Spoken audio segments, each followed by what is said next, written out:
Yes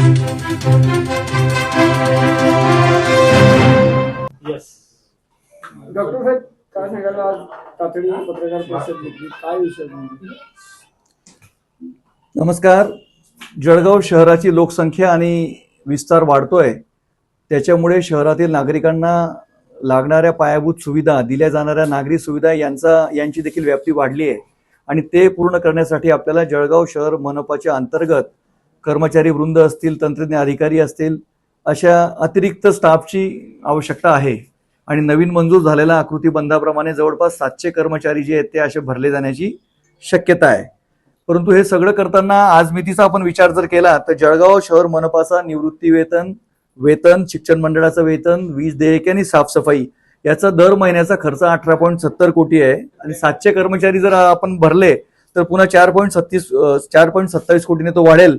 म्हणजे दर महिन्याला 23 कोटी अर्थात वार्षिक 276 कोटी रुपये जळगाव शहर मनपाला या अनिवार्य गोष्टींसाठी लागणार आहेत. आज सर्व दृष्टीने जर आपण विचार केला तर जळगाव शहराचं उत्पन्न जे ते जीएसटी अनुदान वगळलं तर तेवढं नाहीये. तर त्या दृष्टीने मालमत्ता कर असेल, भाडे कराराचं नूतनीकरण असेल, याच्यातनं मिळणारी जी अमाऊंट आहे त्याला काहीतरी मर्यादा आहेत आणि म्हणून जीएसटीचं जे अनुदान आहे 2024-25 या वर्षामध्ये आपल्याला 172 कोटी मिळालं आणि 25-26 या वर्षामध्ये 190 कोटी मिळालं. परंतु देशामध्ये 1 जुलै 2017 रोजी जीएसटीचा कायदा लागू झाला, त्यावेळी एलबीटी असेल, ऑक्ट्रा असेल, हे सर्व कर रद्द करून स्थानिक स्वराज्य संस्था आणि महानगरपालिकांना राज्य सरकारने जीएसटी अनुदान दिलं. या जीएसटी अनुदानाची रक्कम जी आहे ती बेस रेट ठरवण्यासाठी त्यांनी 2015-16 आणि 16-17 या वर्षामध्ये महसुली उत्पन्नाची जी अमाऊंट आहे ती गृहीत धरली. जर आपण त्याचा विचार केला मागच्या 10 वर्षाचा तर 2008-9 साली जळगाव शहर मनपाचं जकातीद्वारे 53 कोटीपेक्षा जास्त उत्पन्न होतं. 2009-10 रोजी ते 9 या वर्षामध्ये ते 14% वाढून 61 कोटी झालं आणि अशाच प्रकारे जकात जर सुरू राहिली असती तर दर वर्षाच्या 13 ते 15% वाढीप्रमाणे 2008च्या ऍक्च्युअल उत्पन्नापासून जर काउंट केलं तर आज मितीला ते 497 कोटी असतं. दुर्दैवाने काय झालं की 2015-16 आणि 16-17 या वर्षामध्ये सरकारची आवाज योजना आली आणि देशामध्ये जीएसटी लागू होण्याच्या चाहूल लागली.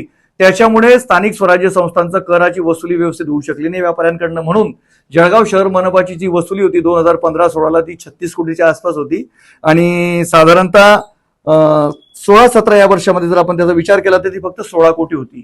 तर हे 2 वर्षामध्ये जीएसटी आणि सरकारच्या अभय योजना या 2-3 गोष्टींमुळे मनपाचं, जळगाव शहर मनपाचं उत्पन्न जे महसुली उत्पन्न ते स्थानिक स्वराज्य संस्थांच्या याच्यामुळे कमी झालं आणि ते कमी झाल्यामुळे त्याला बेस रेट मानल्यामुळे जळगाव शहर मनपाला जे 17-18 साली जीएसटीचं अनुदान मिळायला लागलं ते 111 कोटी मिळायला लागलं.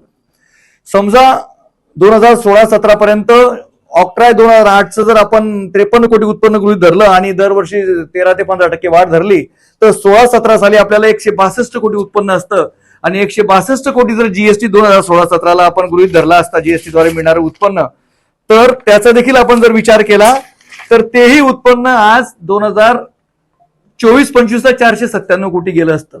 परंतु आपल्याला ते 172 कोटी मिळालं. तर एकंदरीतरित्या जळगाव शहर मनपाच्या महापौर, उपमहापौर, स्टँडिंगचे चेअरमन, सर्व शिवसेना भाजप युतीचे सगळे पदाधिकारी आणि त्याचबरोबर शहराचे आमदार राजूमामा भोळे यांच्या सगळ्यांच्या सोबत आम्ही आमचे नेते आदरणीय गिरीश भाऊ महाजन यांच्याकडे साकडं घालणार आहोत आणि माननीय मुख्यमंत्र्यांकडे जाऊन राज्य सरकारकडे जीएसटीचं अनुदान जळगाव शहर मनपाचं याचं पुनर्निर्धारण करून एक वाढीव अमाऊंट मिळण्यासाठी आम्ही प्रयत्न करणार आहोत. आमचे नेते आदरणीय गिरीश भाऊंच्या कानावर ही गोष्ट आम्ही टाकली घाईघाईत, तर ते टाकल्यानंतर ते अतिशय सकारात्मक प्रतिसाद त्यांचा होता. आदरणीय मामांशी पण चर्चा करून पुढची पावलं जी आहेत ती आम्ही उचलण्याचा प्रयत्न करू आणि साधारणतः कालच्या परवाची जी महासभा झाली त्या महासभेमध्ये याला अनुसरून मी एक प्रश्न विचारला होता प्रशासनाला आणि त्या प्रश्नाला अनुसरून जी माहिती प्रशासनाने उपलब्ध करून दिली त्या आकडेवारीच्या आधारे मी आपल्याला ही माहिती दिली आहे.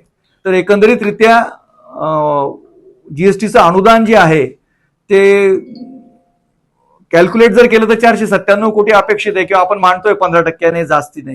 सरकारने थोडंफार कमी जास्त जरी केलं तरी एक भरीव त्याच्यातनं वाढ होण्याची शक्यता दाट आहे आणि म्हणून हे प्रयत्न करण्यासाठी आम्ही शहराची सर्व मनपाचे पदाधिकारी आदरणीय राजू मामा यांच्या सगळ्यांच्या सामूहिक प्रयत्नांना आम्ही आदरणीय गिरीश भाऊंच्या मार्फत माननीय मुख्यमंत्र्यांकडे ही गोष्ट घेऊन जाणार आहोत.